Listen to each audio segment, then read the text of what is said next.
Here we go again. Hi, this is Dr. Kimberley Linert, host of Incredible Life Creator podcast and author of this book, Visualizing Happiness in Every Area of Your Life. And my special guest today is Mr. Latif Little. Hey, Will.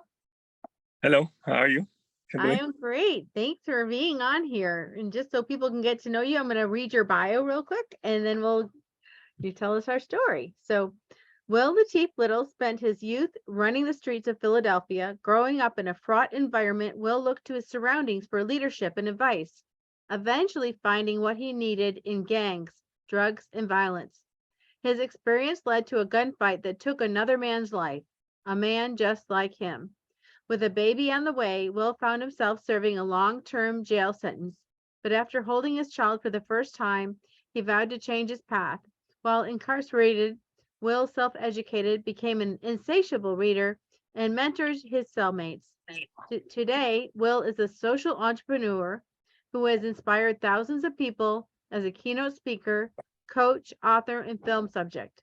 With a goal of empowering his audiences to make better decisions, Will is a life transformation expert that engages his viewers with actionable insights to take away and implement into their lives immediately.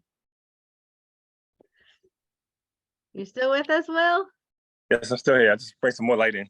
Oh, yeah, it does look better. We can see you better. So thank you. You're welcome. You're welcome. So you had quite a journey from childhood to now, kind of opposite ends of the spectrum. So just so people can get to know you, why don't you tell us the story from the beginning? Okay. So basically, I moved in from North Carolina. My mother lived in Virginia. My father lived in North Carolina. They got married at a young age, 15 years old. My mother lost her mother at the age of 11. So she was already going through some trauma. My father lost his mother at an early age. I'm not sure what age that was too. So they both was dealing with different traumas, right? Maybe trauma bonding that brought them together. And they had 4 children. I was the last child, I was the only boy at the time. I had 3 older sisters. So my mother decided to move because the relationship was very domestic, very violent. She decided to move to Philadelphia. We came here. I was about 6 months years old, and just grew up with my mother and my aunt, who we called grandma because she was way older than my mother, but she's my mother's older sister, so we called her grandma.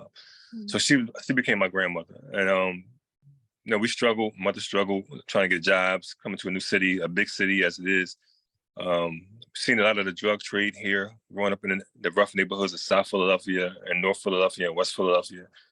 I've seen a lot of violence too, as well, growing up. Seen my mother struggle, from job to job, place to place. And there's a lot of things I grew up experiencing at a young age. But being an introvert, like I was, I didn't really complain about anything. My mother always said I never complained about nothing.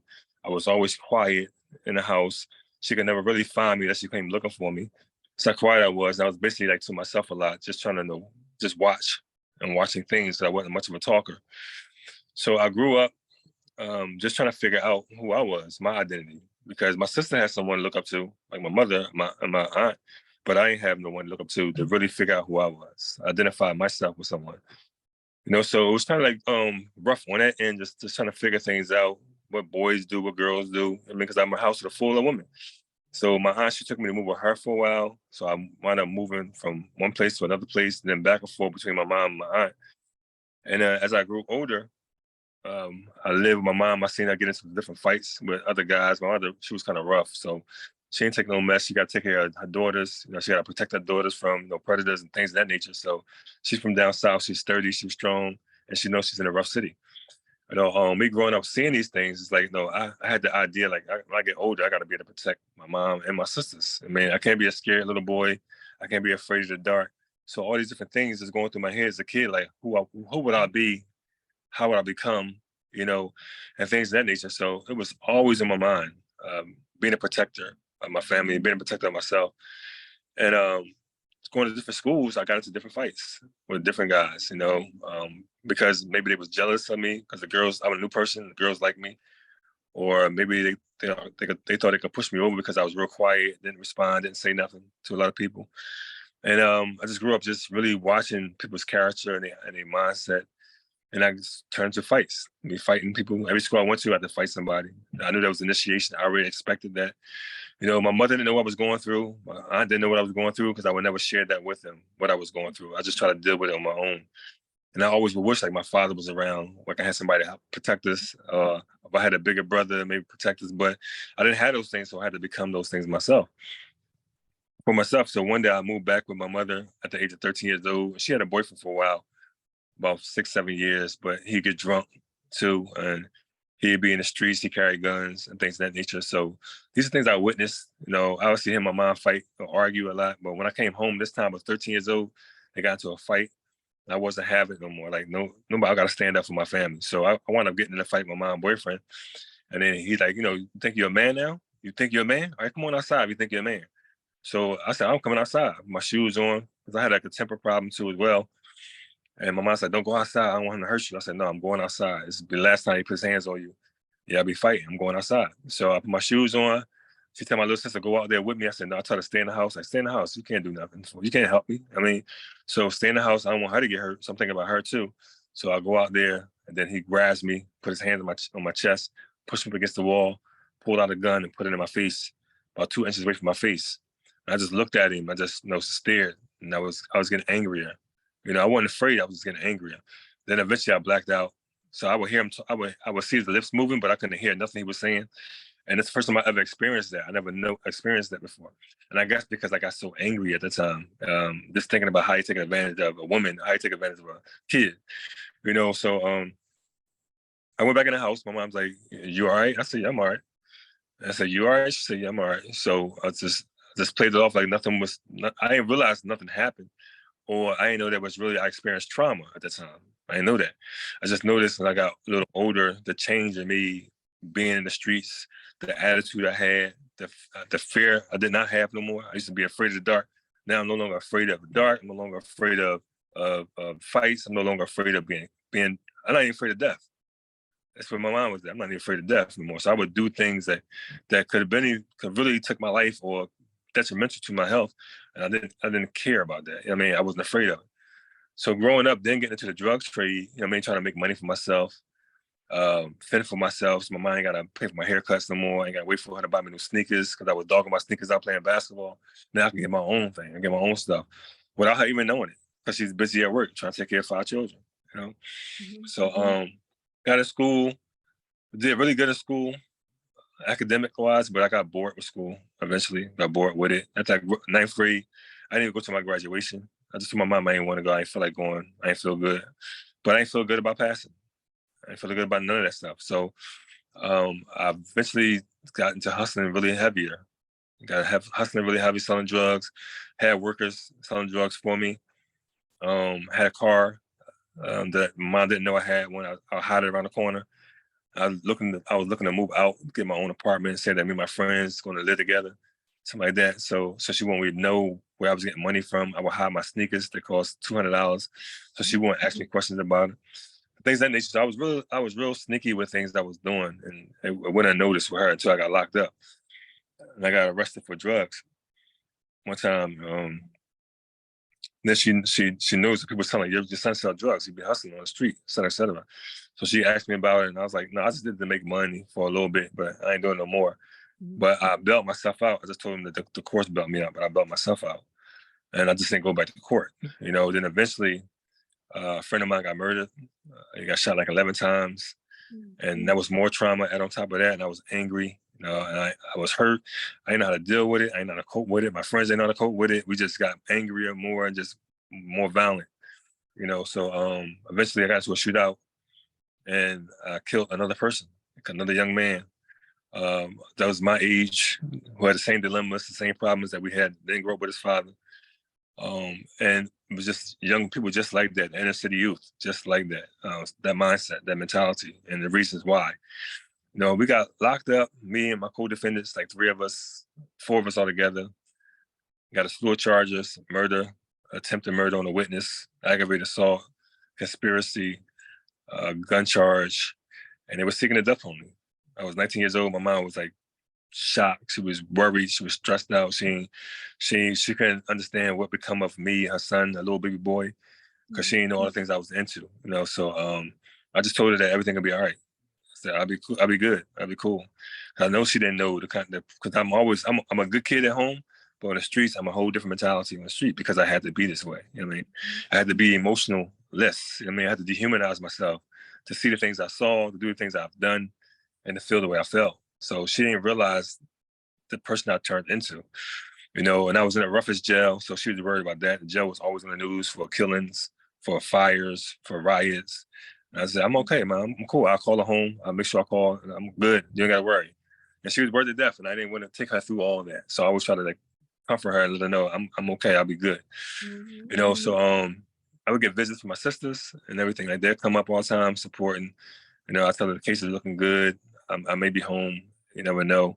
And it was a shootout, so they really couldn't tell who did it, who killed, who shot who. And I just tell my mom the truth. I just tell her the honest truth. I said, I shot him. I did it. And it ain't because you didn't raise me right. It's not because you're a bad mother. It's because I chose to do that. I'm taking full responsibility for my actions and owning up to it at 19 years old. Because I didn't want to do it myself. I didn't want to fake myself out. Oh, no, I don't think I did it. No, I know who I was. I know who I was being at the time. And I know I was better than that at the same time. So my son was born 9 months later because my girlfriend was pregnant. And then that's when I really had the epiphany. I really had the shift. I really had the why I should change my life because of him. I didn't want him going through the same thing I went through, not having a father or not having guidance and direction, knowing in this city how dangerous it is, how there's so many lost people just hurting and hurting people. So I said, I got to do something about it. I got to be a father to my son. And before I can be a father to my son, I knew I had to first become the man. So I made a commitment to myself while I was in prison to turn the state penitentiary into my Penn State on self-education. Because I look at my sisters, they was all in college, going to school, thriving. I said, I did all this stuff, negative stuff, wrong stuff, hustling backwards. I mean, to get all the things that they got just by doing the right thing, by them going to school, by them getting education. You know what I mean? I cut myself short by just trying to take the fast route. Or what I thought was the easy route was actually hustling backwards. So I was like, no more thinking backwards, time to think ahead. So now I got to really, really work on my own personal development, my own personal growth. So I committed to change. I knew that it was possible.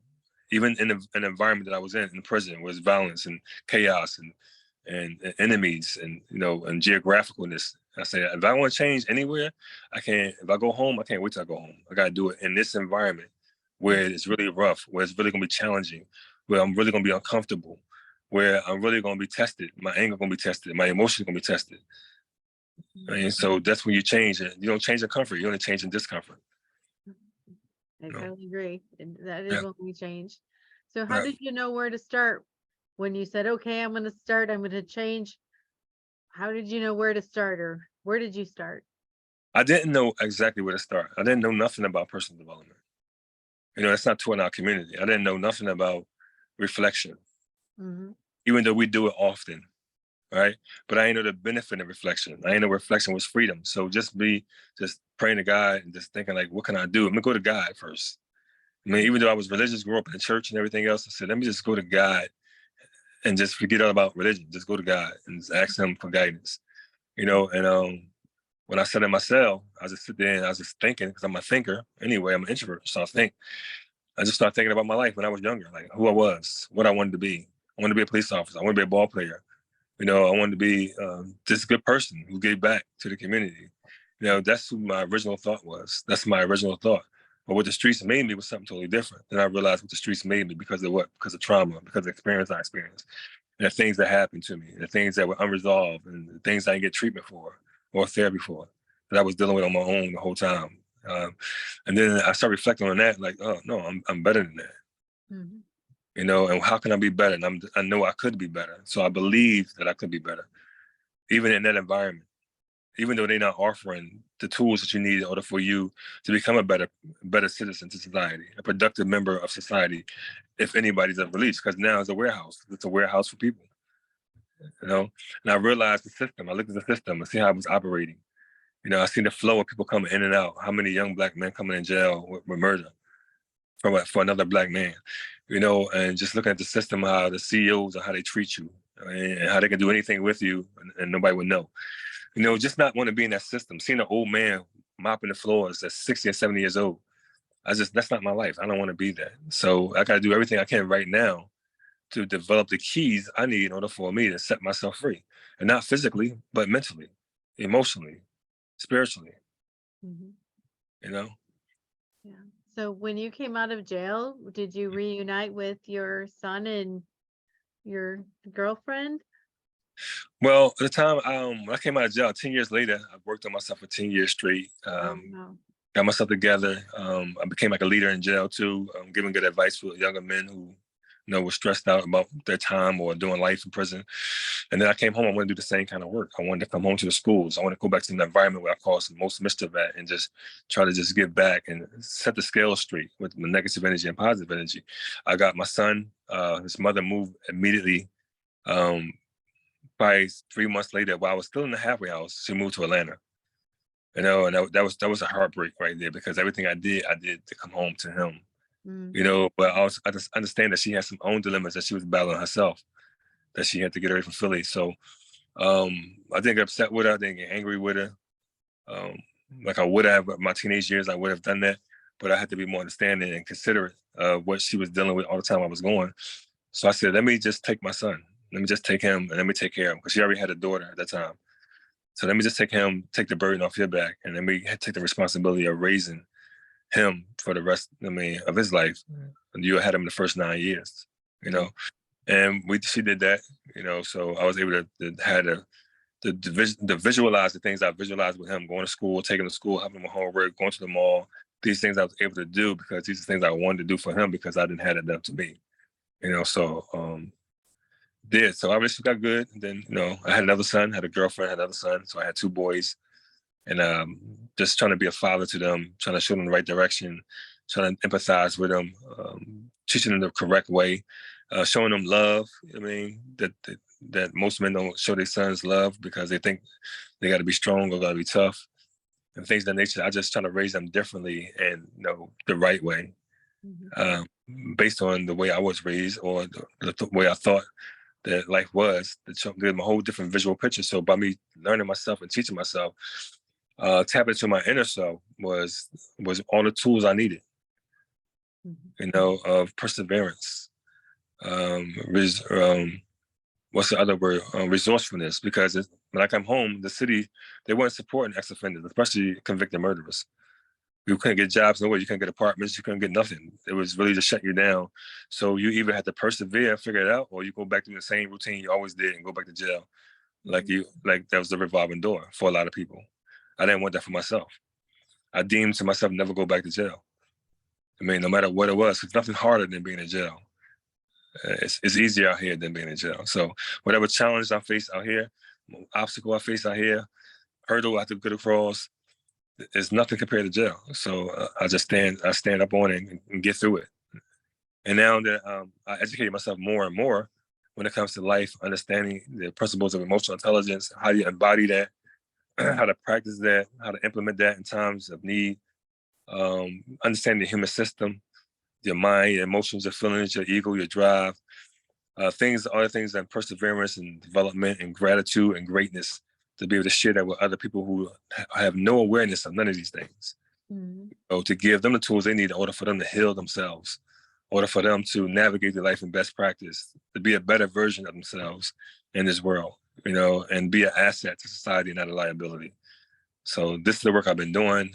I created a poetry group called Poetry in Motion, Mhm. where I let people, write down whatever their traumas they're dealing with, whatever dilemmas they're dealing with, be able to act it out on stage and be able to share that dark place or emotional feeling they had and that experience with other people who may relate to that, and then also show them a way out of it.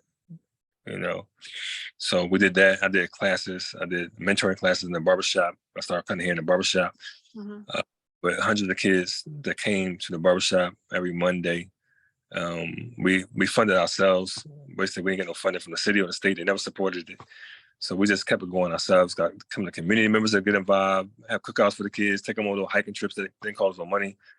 You know, we just did everything we did without this. We've been resourceful without the funds we needed, and be able to pour into them the tools they needed from single parent moms who come in the barbershop, don't have their fathers in jail, their fathers dead.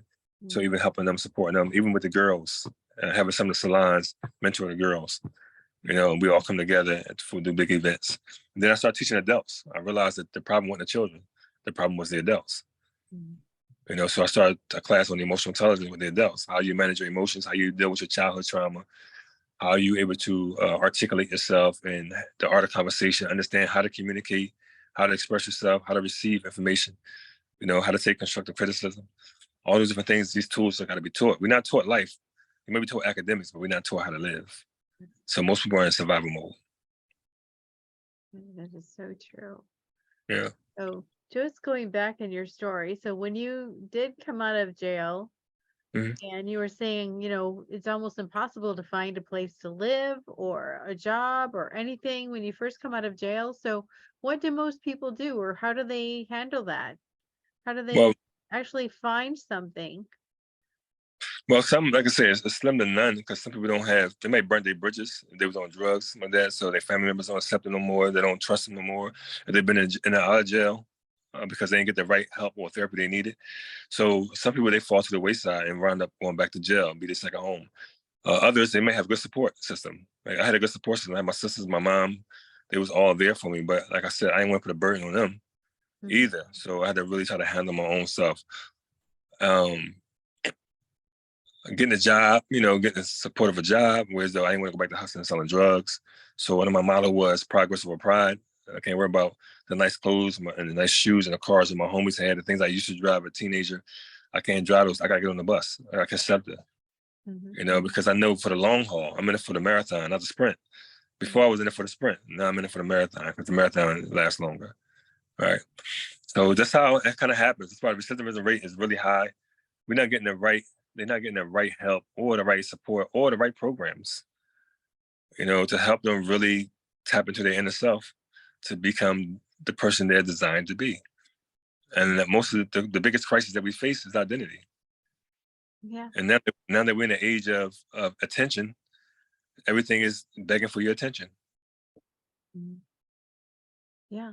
Yeah, that is so true. And I don't care who the person is. We all struggle with that identity piece. Yeah. Like who am I? Where do I belong?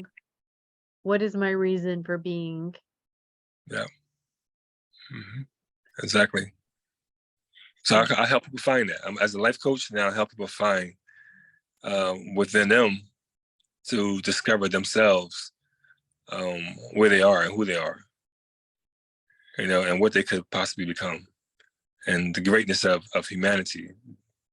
The greatness of humanity, understanding that everything in creation is created for us.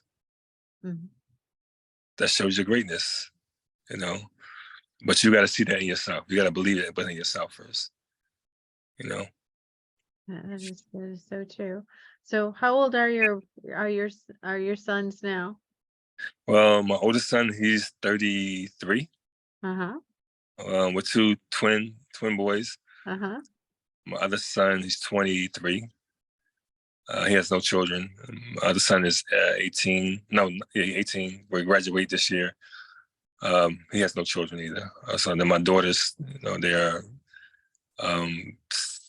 17, 16, and my youngest is 9 right here. Okay, so well, how is it different raising boys first and then getting the girls? Well, most of my children are like me. They're introverts, you know, so you know, they really calm. They're not too emotional. I think the girls are just, you know, the girls are just adorable. So, you know, the boys, they gotta, you know, they gotta come up hard. And there was really no excuses, not too hard, but pushing them, you know, because I know they closed in, they boxed in because they quiet, they shy. And like I was that way when I was younger. And I explained that to them. But you had to really tap into yourself to come out earlier, define yourself earlier, you know, in life. So whatever you want to be, basketball, like my son, he's graduating to be a nurse this year. So my oldest son, he's still, you know, he's working, trying to figure out what he's need to do and trying to find his path. instead of working odd jobs. I try to show them to make life easier, make the rest of your life become the best of your life as you get older, and just by being an example to them too as well, showing them with the work that I'm doing. They support, they participate in the things I'm doing too. I bring them around certain speeches I may give or certain schools I may go to so they can see how it is, how it affects, and they love it. And they don't mind, letting people borrow me. They allow groups and communities to borrow me, like my time. They know that I'm out here doing this work, and I make sure I make time for them too as well. And their special needs or things they need or their concerns, they come first. Like, y'all come first. Me first, then you come, then the community. So in that order. But they're doing good. My girls is doing great. They're just quiet and just going to school. They're educated. I mean, they love school. Besides this one right here, she don't like school right now, but she does good in school. Really smart, and I make sure they're very educated. Reading, mathematics, and stuff like that too. And I know, like when you know yourself, you know your children, you know what they may struggle with and what they may be excel in, but allowing them to develop those particular tools from the ages of 2, 3, and 4 years old. You see as they develop what things they may do that may be their gift. Not shutting down their gift. If it's talking, speaking loud, playing, drawing, creating, just kind of direct it in a way where though they're not. She's an artist. She like drawing. She like cut stuff up. She like interior decorating things. So I let her do her thing, but make sure you clean up, do it constructively. Because I want you to work that craft. And just noticing that. And most times parents will be mad. Why are you doing that? Why are you writing on the wall? All right, you're not writing on the wall. We're not doing that. But here's some paper. Here's this right on the wall. You could draw whatever you want to do, but keep it in the borderlines, make it neat, so they can still work on their craft as, young kids and watch them develop because they're closer to their innate abilities than any adult who don't know themselves. So that's when children are really tapped into their inner self. It's just the world that changes them to make them think that they need things outside of themselves to fill the void inside themselves. But it's really what's inside you actually attracts the things on the outside of you. Yeah. So just having that knowledge, just having that wisdom for them to really get started right early, So are there things that you did just to encourage yourself, either in prison or even after, because you had a really big transformation from having a lot of anger to becoming reflective and making a decision? Are there things that you do, like some people do meditation, some people it's their relationship with God? What certain things do you do that really helped you through everything you've gone through? Well, then when I was in prison, it's more so just vision. I mean, seeing the vision, seeing the vision of myself being something better than who I was. And like I said, I didn't know I would be a speaker. I didn't know I would be an author. I didn't know I would be a community activist. Those things I didn't know I would be at that time. But I knew it wasn't who I was, right? And the thing with that is finding your purpose. So as you tap into yourself, know who you are. You don't know what you need till you know who you are. So when I began to know who I was becoming, I became a speaker. I'm an introvert by nature. I don't talk. Like my mother, when she see me, when I came home and started doing this work, she's like, "Who are you? Like you don't talk." You're shy. All these things. So I had to overcome a lot of those challenges of my shyness. Overcome being fear of being judged of what I'm saying out of my mouth. Articulate myself the correct way. So I studied the dictionary. I studied certain words so I can understand certain things in grammar. I'm not a prodigious reader. I don't read that much. I study. I'm a studier. I'm not a reader. So even writing a book, it's like, okay, how do you write a book? I had to go and look at some books, on autobiographies and just see how it is. I'm a quick learner. I learn like that. So these things I tell myself, you become what you tell yourself. So I'm self-motivated. I know I can learn fast. So all these things I tell myself, I fill myself up with those things. So it's easy for me to make the transition and transformation. A lot of times what stops us is fear and doubt. Doubt is man's greatest enemy. I'm an optimistic person. I've always been optimistic even when I was younger. So when I was in prison, I stayed optimistic. No, I ain't gonna do life in prison. I ain't gonna be a duck on me. I know I'm gonna get some time, but that's not gonna be it. So just accepting the reality and not deluding myself to pretend I'm something that I'm not, or something's gonna be that is not. Right? Just really be able to accept. And a lot of times we have problems with acceptance. And that's what's in our way for a lot of us to grow and become better or heal. We have a problem with acceptance. So I didn't want to try to control what I couldn't control. I just wanted to control the things I could control. And that's how I became more sturdy. I mean, it was challenging in prison and that environment with that kind of attitudes. And I still got into fights. I still got into riots and stuff like that. But I was more conscious of what I was doing, opposed to just acting off emotion. And I learned kind of emotional intelligence, not vaguely. I learned it vaguely watching a movie called Die Hard 1. I tell people this all the time. Yeah, I tell people this all the time. My man Bruce, right? And it was really my man Hans, though. Hans, it was really him, right? Because when Bruce Willis ran to Hans, Hans was looking for Bruce, and Bruce was looking for Hans, but they didn't know who was who, right? So when Bruce had the drop on him, Hans acted like he was a hostage and hiding, right? So he started following Bruce, and then Bruce was acting, irrational and things of that nature. And Hans told him, he said, "You're acting off emotions without using the benefit of your intellect." And that hit me like a ton of bricks. I was like, wow, that's me right there. I mean, being honest with myself, saying my truth, like that's me. That's my emotion. That's my anger. So that point on, that's where I learned. Even the phrase is already coined by the person who invented the terminology, but I ain't know nothing about that. But I just see that emotional intelligence right there from that movie.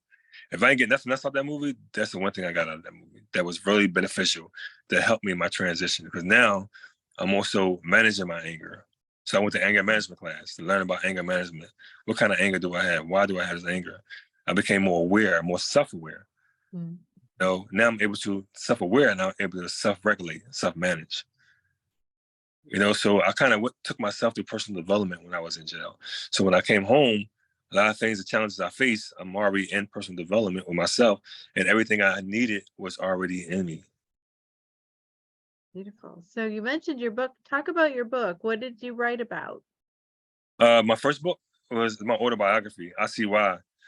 I See Why, Life and Times of Will Little. And I originally wrote that book for my children because I didn't know my father that well. I didn't see him like 5 times. I didn't know my grandfathers. They passed away before I was born.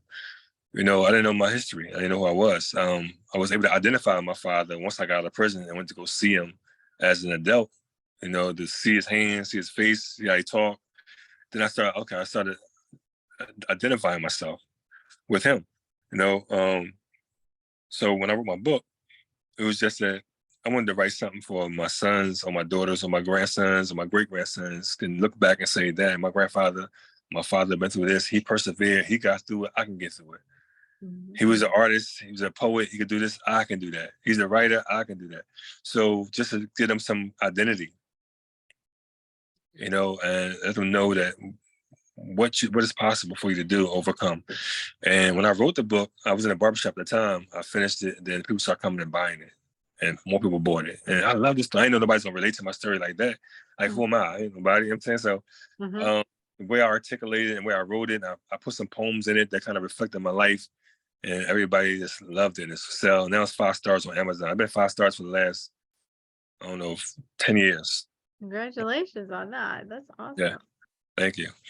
And then I just wrote my recent book, Take Your Life the Fuck Back. But it's an acronym for FUC, and FUC stands for Finding Your Core Self. So it's a personal development book. It's a self-help book that helps you find yourself.